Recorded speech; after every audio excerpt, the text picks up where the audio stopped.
Hi guys, and welcome back to Just Doing Me. I am Mimi. Hey.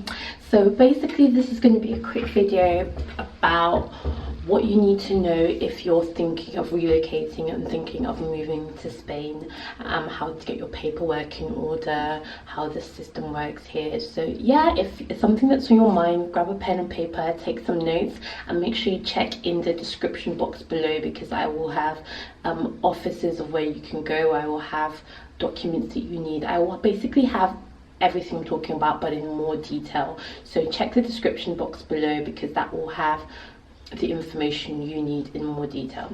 So you guys might know that I moved to Spain 6 months ago, and boy, let me tell you, it was not an easy process. No, not at all. So I'm from England, and the way things work over there, it's very regimented. You can find all the information you need online. They've got processes you can apply online, go to the office, get what you need, you're gone, done, simple. That for me moving to Spain was not the case. I made the decision to move to Spain 3 weeks before I actually moved, and I was aware of a very important document that I needed. It's called the NIA, that's how they say it. And it's basically a national insurance number, and it's spelled with N.I.E. Yeah, I'll flash it across the screen. That is the most important document you will need if you want to move to Spain. So I knew I was coming, and I knew I had to make an appointment to get my NIA, get my paperwork, and there's a process online that you're meant to use. You go to the government website, I will link it below. You fill in all your information with your passport number, etc., and you book an appointment with your local ayuntamiento, which is a local NIA office, I guess, and you get an appointment. So I was trying to do that, be proactive before I actually moved to Spain, but the website absolutely did not work. I promise you, I tried about 1,000 times. I filled in all the documents, and right at the end where you're meant to get your appointment slot, it would say there are no appointments available in Barcelona. Now I know that a friend of mine who moved to Valencia, she used the website with lots of success. It really was pretty straightforward for her, but maybe it's because Barcelona is a much more bigger city, it has a lot of people relocating to it. Just did not work, and it was very frustrating. Every day I'd come back, I would try it different times. I was reading how people have done it, and I was like, why will this just not work? It didn't work. So basically how I actually ended up getting my paperwork was I got to Barcelona and I started applying for jobs. Now in Barcelona you absolutely cannot work without this NIA number. You can't get an apartment in your name without this NIA number. You cannot get a phone contract without this NIA number. Basically you can't live. If you don't have this NIA number, you can't survive. So you're just gonna have to hop aboard a plane and get back to wherever the hell you came from. No, that's the first thing you need to do when you get here. So I was applying for jobs, and I knew I didn't have this NIA, and I was just thinking, crap, what's gonna happen? I can't even get an appointment. So basically I got a job with a company called CPM. They're quite good for English speakers, because they have a lot of, they're basically an outsourcing company. They have a lot of jobs for different brands. One of the brands they work with is Travelodge from the UK, I think Airbnb, lots of different brands basically that they work with. So I got a job with them, and they helped me a lot. They were basically no, forget online, doesn't work. What you need to do is go to this office, start queuing from 6 a.m. It will open at 9 a.m. If you're not there that early, you will not get an appointment, you will not get a ticket. So I did that. What they did also is they gave me a letter. There's another thing you guys need to know is you can't get a job without a NIA, and you can't get a NIA without a job. Catch 22. What do you bloody do? So when I didn't know this, by the way, but when I just thought I would go to the new office, take my passport. I'm from the UK, I'm a European citizen, I'm British, they'll give me my necessary paperwork. Absolutely not.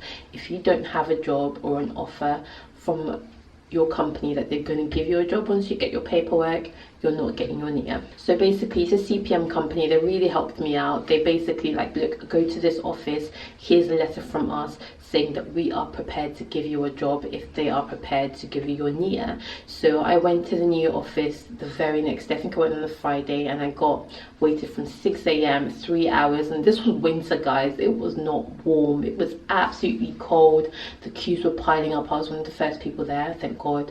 Queues were piling up. The office didn't open till 9 o'clock. Went in, got a ticket, went out. I was literally in there for like 10 seconds. So that was my appointment. You couldn't get it online. You had to do this queuing process to get the document, to get the piece of paper that meant you had an appointment to come back. And my appointment to come back was in 2 weeks time. Now, the documents I took to get my NIA, I took my passport and a copy of my passport.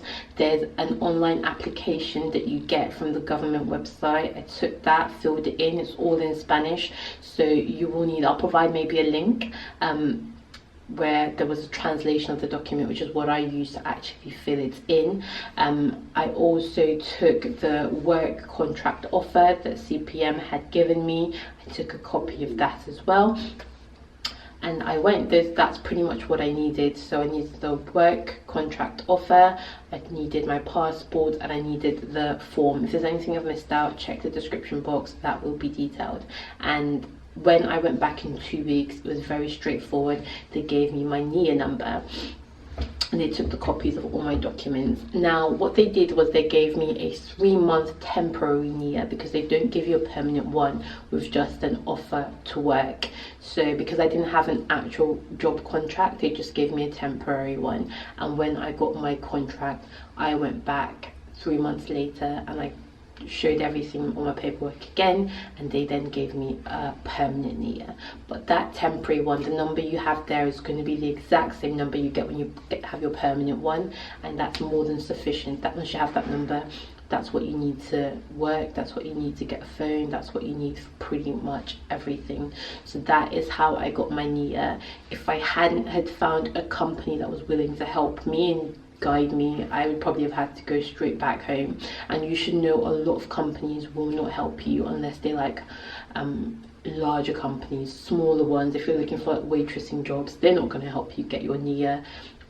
No, they expect you to have your paperwork when you apply for the job, so it's really frustrating. It's a crazy system. I don't know how it works, but that's how I managed to get through it. Next, what you need is your social security dad.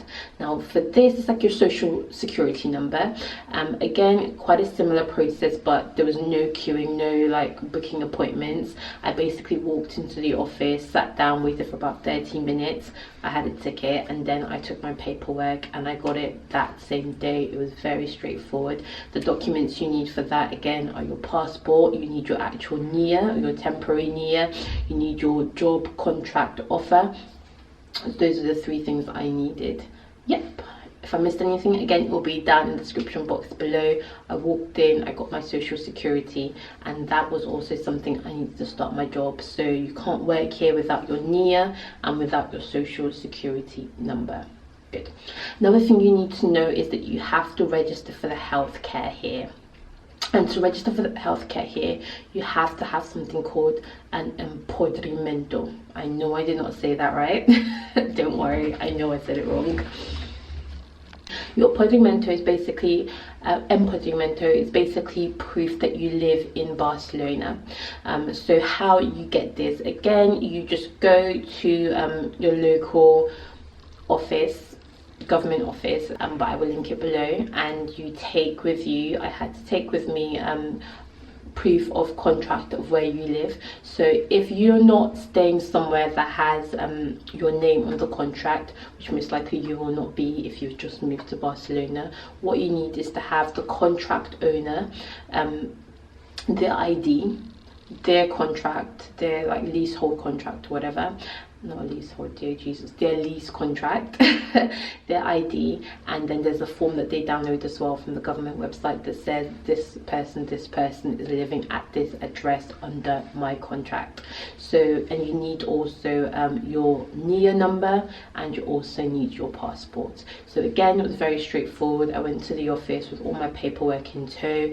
I waited, I gave my document. I went with somebody else who lives at the property, which is quite good, because if you don't speak Spanish, you can have a really hard process doing all of this, because most of them do not speak English. They do not, and they don't even try. So you need to, like, if you can get a Spanish speaker to go with you, do that, or at least know how to say what you need to get by in these appointments. So yeah, that was very simple. I left with my empadronamiento that same day. They gave me 2 copies, which was great. That was my proof that I lived here in Barcelona, and that's what I needed to register for the healthcare here. Now, in terms of the healthcare here, I was very lucky. Before I came, I did I got like a European health card. I'm pretty sure that's what it was. I applied in England and they sent it to me, and I literally got it a few days before I left. I just did it because a friend told me to do it. I was literally like, I never get sick, I'm not gonna need it, it's fine. I was sick my 2nd week here. I had the flu, and if I didn't have that card, I would have had to pay for all my treatment, and I had to have x-rays. I would have had to pay for it out of my own pocket. So make sure you get that European health card, because that can save you a lot of money. So having that card meant that at least for the first 3 months of me living here, I could get treated on the Spanish healthcare system. That's really meant to be for people that are traveling or passing through. If you live in Spain and you're a resident of Spain, you have to register here for the healthcare, and you cannot do that without the empadronamiento that shows that you are actually resident in Spain. So I needed my empadronamiento, I needed my NIA. I don't think I needed my social security, but I'm sure I would have taken it just in case. I needed my passport, and I do not think I needed my job contract, no.